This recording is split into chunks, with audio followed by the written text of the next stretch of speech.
আমরা এখন অবস্থান করছি পোখরার লাওয়াং গ্রামে।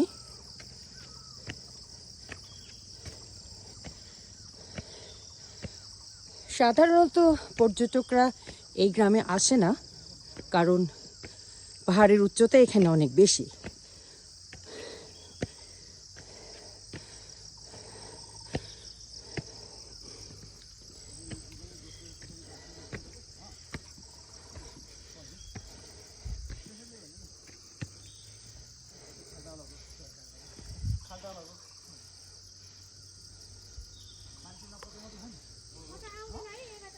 সকাল থেকে এখানে বৃষ্টি হয়েছে, সারা রাত বৃষ্টি হয়েছে, কিন্তু সকালে এখন রোদ উঠেছে, তাই পাহাড় এবং আকাশ খুবই সবুজ দেখা যাচ্ছে।